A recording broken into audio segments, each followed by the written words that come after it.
Hello, everyone, and welcome to the World Gospel Impact Church International Talk Show. Kamalam Siya Mhlongo. It's a new year, a new season, season 4, and it's part 2 of the topic church bullying. Thank you so much for all the feedback that you're giving us, the questions, and with the hope that as the Church of God, all of these, even somewhat controversial topic at times, are all for the betterment of equipping ourselves and fixing. Let me introduce our panel of guests. Today we have for the first time joining us for this topic, her name is Momfundo Xaba, as well as nolizwi. We have Mpumelelo Ndamane, whom, by the way, I'll have you know, he got the memo, as you can see, as we're wearing. The rest of you didn't. Just kidding. As well as Pastor Nompumelelo Mnyeni. How's everyone doing? I'm doing great. Thank you. Church bullying. Wow, the feedback that you had, I know, with yourself, Momfundo, and Mpumelelo wouldn't have been here, but you must have gone and seen what came through. So I've tried to kind of summarize in a minute or so what we all spoke about. And number one is that church bullying starts in the car park, even before the members or the leaders come inside the church. Number 2 is that cliques are what contribute towards church bullying. So there's also something that nolizwi alluded to called classified or class membership. We classify ourselves as members according who we believe we are or are not. But also, one of the things that I'd like to start with today is the bullying that is directed towards children in Sunday school as well as the youth. Let me start with you, Momfundo. When did you join the church? And can you believe a specific moment or event that made you feel somewhat oppressed as a young person? Thank you for that question. And I know as people are watching at home, certainly I felt somewhat validated. One of the biggest challenges is we don't really get introduced to church, especially if you're born into a family that is, of believers. You find yourself in that church environment. And so automatically the assumption is you know how things work. At some point, there are even uncommunicated expectations on you. You should have an understanding of how things work. And so when you start to question, when you are inquisitive and you start to wonder, but why are certain things done a certain way? And that's where you start experiencing a lot of the resistance. Instead of having adults have a conversation with you and not just assume that you understand everything, there is a form of it's either you are overexerting yourself with the questions, and so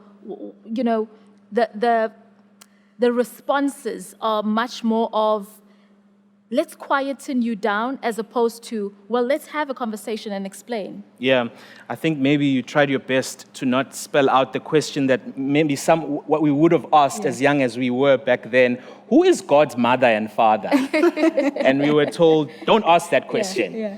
What is it about generations as they progress and the kids and their tenacity in not being afraid to ask questions, their mind and their personalities, that is going or has made the church to directly or indirectly bully them with some of these questions and their free-spiritedness?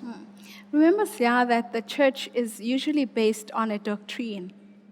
And most often to change that is usually the hardest part, other than what the younger generation are coming up with.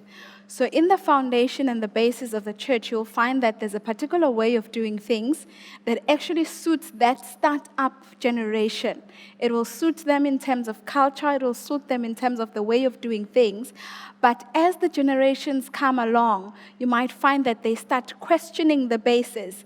Hence, the older generation will resist the change, and then comes in the bullying, because then they will not only use words such as no, don't do that, but it comes then to the main book of the church, which is the Bible, which then becomes a tool to use to suppress the thinking and the interrogation of the foundations in terms of the doctrine that we're set up on. So I think that the more generations change, the more churches should be actually interrogating their foundations and what they are based on, so that everybody is accommodated, because it's proven that the way of thinking or the level of thinking grows with every generation. With every generation. From what Pastor Nompumelelo has then said, history tells us that most revolutions have started or have been spiraled or championed by young people. Are we then not going to experience revolutions in the church, or a bigger number of young people leaving because of this?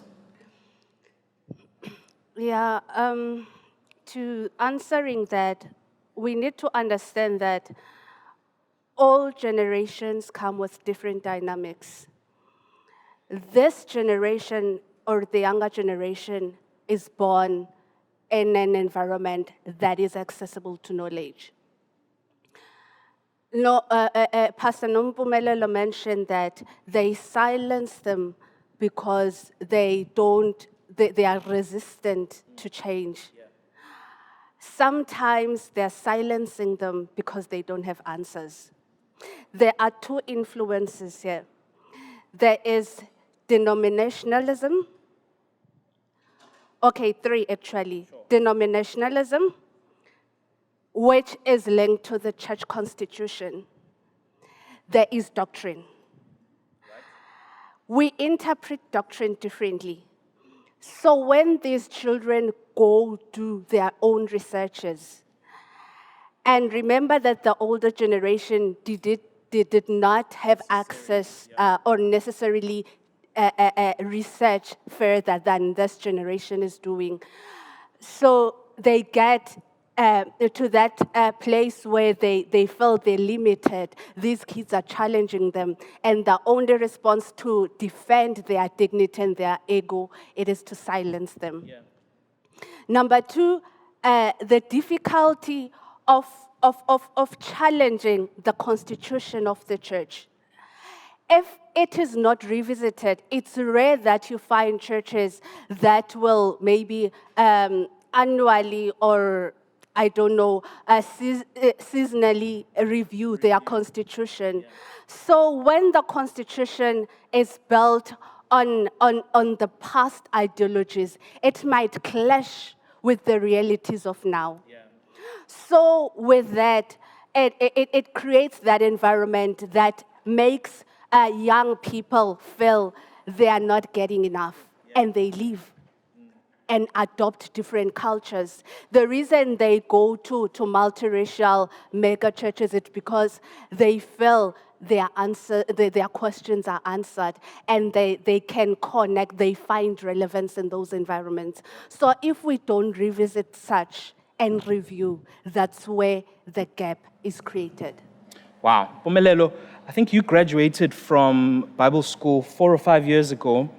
What is the outlook about this subject of being bullied or being shut up by the church leaders from Generation X and Generation Z, which time and time again we've been told that they want something, that makes sense, cause and effect, makes sense to me. What is it out there, maybe not even with just the church young people, but even at varsity level, who are wanting to pursue even further, but they feel this conflict inside that our superiors are somewhat bullying us if we are questioning?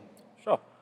I think the church has to equip itself with knowledge. I think that's the consensus around the table. Equip ourselves with knowledge and know that the Bible that we use and we preach is true. And we have to be confident in that. Looking at where we are with us being now postmodern, where everyone seems to be right and there's no truth, yeah, that could have been what happened to the church in general. Yeah. That we all assumed that we are all right within our own truths and neglected the truth that comes from the scriptures, the Bible. So who comes with that truth?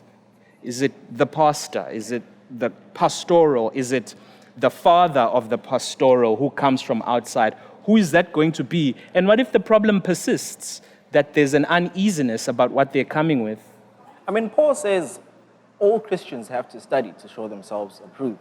And studying does not mean you sit down at a desk at a college, but every Christian needs to study the scriptures, and they're not doing that solely to puff up their heads, because knowledge puffs up, but so that they edify the rest of the church. So yeah, our point in fighting bullying in church should always be, I'm going to study the word, so that when questions get asked to me, if Mfundisi, they answer from a place of, I have to lovingly give answers and have to be confident in the fact that the scriptures which have lived for so many years, they're still here. So what then if still you're not satisfied with the answer as one who has gone and studied? Do you leave or do you start a coup within the church?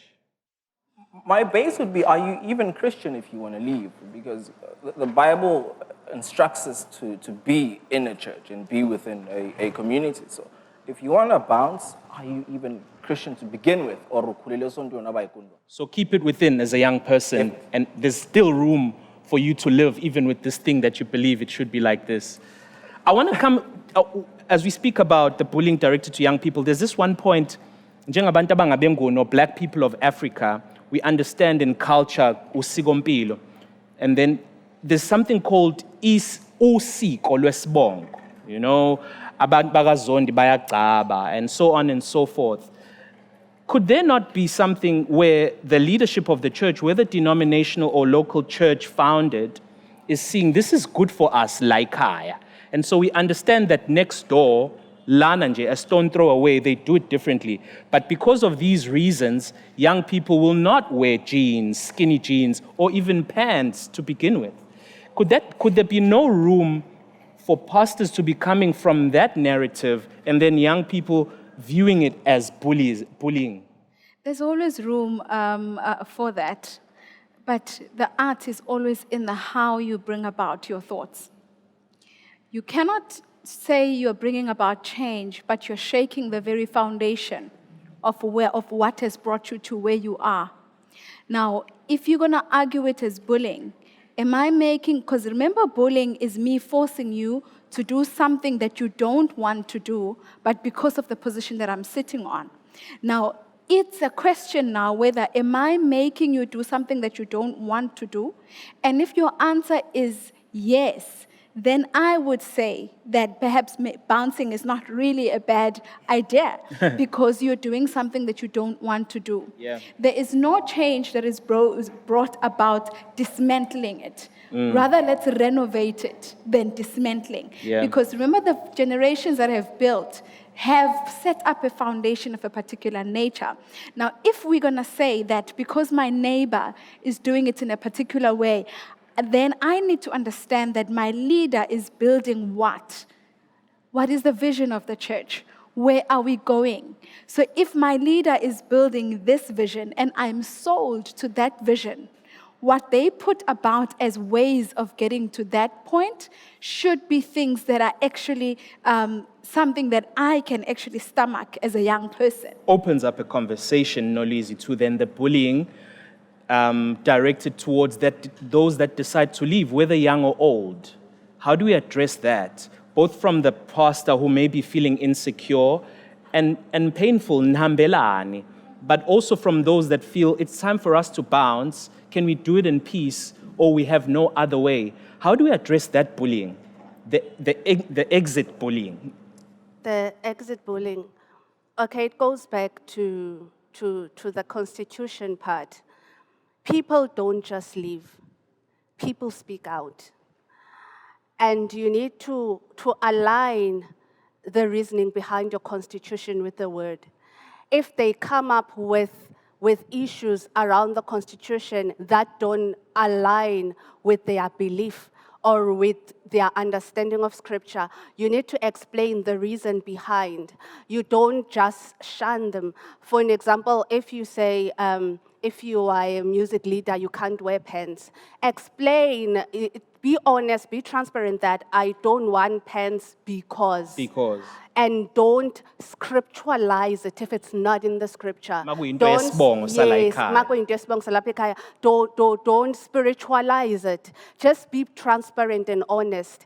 And then if you feel, look, their demands are beyond you, are beyond your organization, it's okay to let them go. It's okay to be a parent enough. It's like releasing a child to a university because now they're done here. So allow them to explore as long as, if you are able to help them choose the right next church. Yeah. And also the other thing that's important, okay, this is from an angle where people are expressive, but in an angle where people are not expressive, they just go.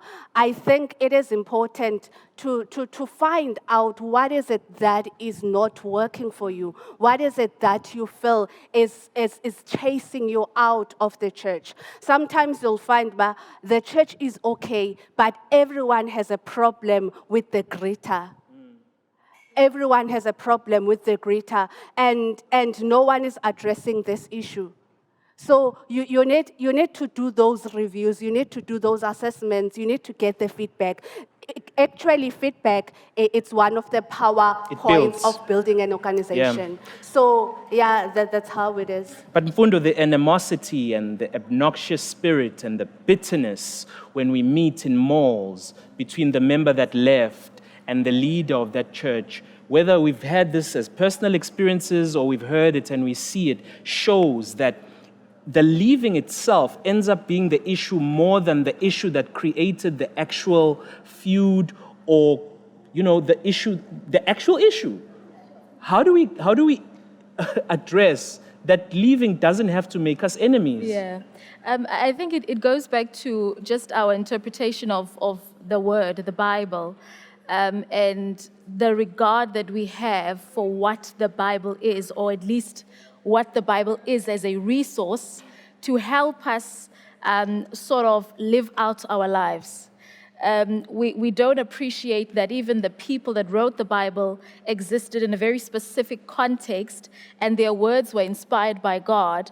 And so instead of me trying to view and see Siya in 2021, using and understanding the Bible in a way that elevates him spiritually and otherwise, I want to restrict him to sort of my window of experience and how I perceive the Bible should be interpreted. Yeah. And so if you deviate from what my expectation is, you're the problem. Yeah. If you deviate from what I believe should be the standard, then you're the problem. I would even go to an extent of saying, even the heavens are not reserved for you. But it's all based on my worldview and has nothing to do with what the Bible says and has everything to do with our personal interpretation. So when you speak of why the animosity, why the bitterness, it's just a level and case of self-righteousness. We suffer from it as individuals. It elevates us to think and believe that we are doing better than the next person. And so if I can, and sometimes it is subconscious.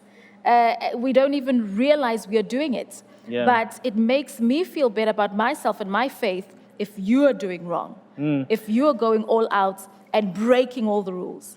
We're just human. Siya, Sure. Just Nomfundo as a sakuluma, I want to bring a flip side of the mirror here to say it's not always the congregation that is being bullied. Even the leader can suffer bullying from a congregation at some point, especially in the case when you're speaking about Leaving the church. Yeah. Where you found that somebody, the organization itself has a leader, and the leader has established and put down a vision. But now, because somebody who's come in and the vision doesn't really suit them, maybe because of the bank account they have or whatever resources and connections that they've got outside there, they feel that they should actually be directing the leader to a particular direction. Yeah. And in that sense, it will always cause friction because there's a mandate and the reason why I'm here. And no matter what resources you come with, all you can do is simply advise them to try and force me or sway me to a particular direction where I don't always win as a pastor, because there are people that are going to actually see what you're trying me to do, and then they'll start saying, oh, no, masa khulumo siyala isontweni, izinto ziyenzeka, But how about, I love what you're talking about, Mfundo, when you're talking about human and our degrees of being liberated from insecurities. I'm paraphrasing from what you were saying, and really getting the leadership, the personal leadership attributes that we need when we go out and lead others. That sometimes, Mfundisi or umamfundisi or elder was just a human. And as weak and fallible as human beings will be, it's just going to be that hard for some of us to say sorry, to say I was wrong, to say I hurt you because I didn't want for you to put into detriment something that we had worked for, that rightfully so, I hurt you in this, whatever the process is. How do we address the fact that you were hurt? The person that hurt you in leadership knows it, you know it, but the truth not coming out appears to be bullying on you, and the narrative is it's just going to be shut down. I think we generally have to be honest as Christians. I'll say Christians are not churchgoers, as Christians. And being honest means that we are honest with one another. And we are governed by the high instruction, which is Christ.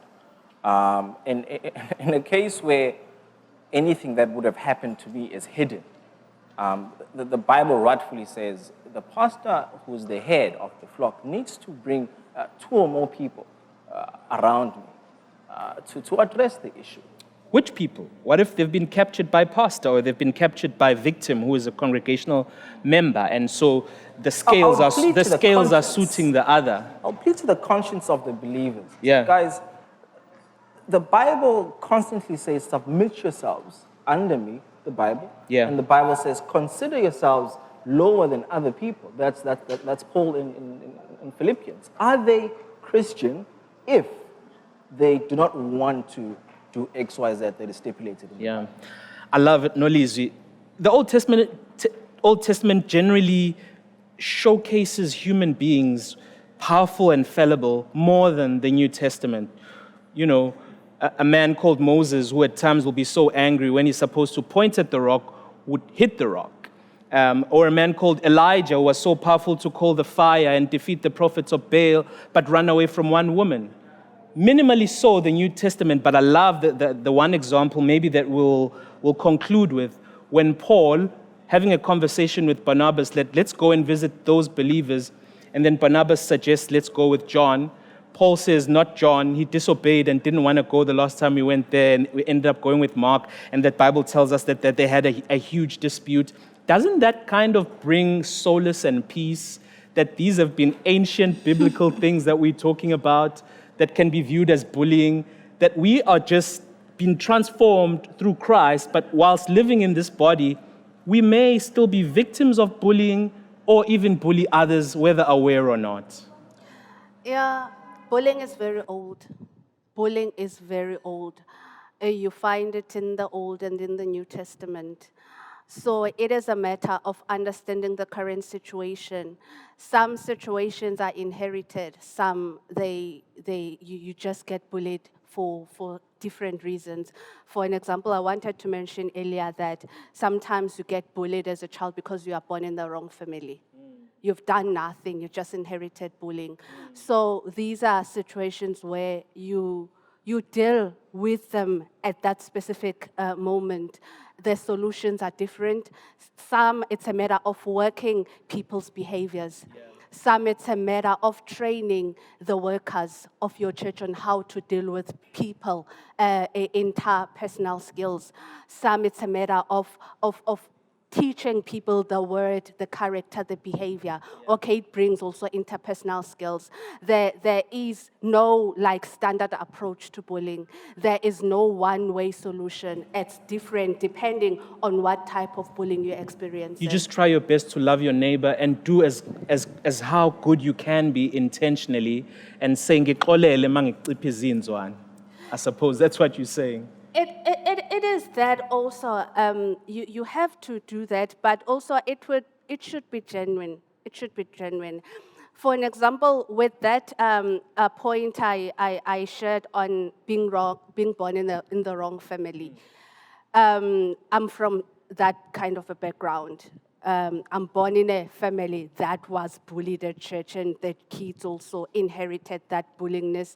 And the bully, every December, the bully will say, Bazalwane, if I did anything wrong to you, please forgive me. He's so genuine in the pulpit. I hear where you're coming from. But next day he'll start from scratch. So how then do you, but because you can't go to that person and say, dude, no, You're doing it again. siyafangu apha ekhaya ngeke." And it's those dynamics, and then how do you deal with such? I don't know whether that's where you call the person and sit them down and say, but sakwenzani. Sakwenzani. Our kids are suffering, our parents suffered from your hands. We are suffering now. Our kids are also going to suffer in your hands. Yeah, but that's why I'm saying bullying is very old. Yeah, it's a matter of being transparent and address issues. Yeah. Let's try and leave it there. We hope that we've kind of, turned a different stone that we may have not last time, and maybe in another sense, tried to speak a little bit more on some of the things we spoke of with a different perspective. Whichever it was, we just hope that it's going to equip the church and make us better members as we try and walk in the footsteps of Christ. Thank you so much to all of our panelists. Thank you so much at home for watching. Do tell others. It's the World Gospel Impact Church talk show. My name is Siya Mhlongo. It's been great to have you. Thank you and goodbye.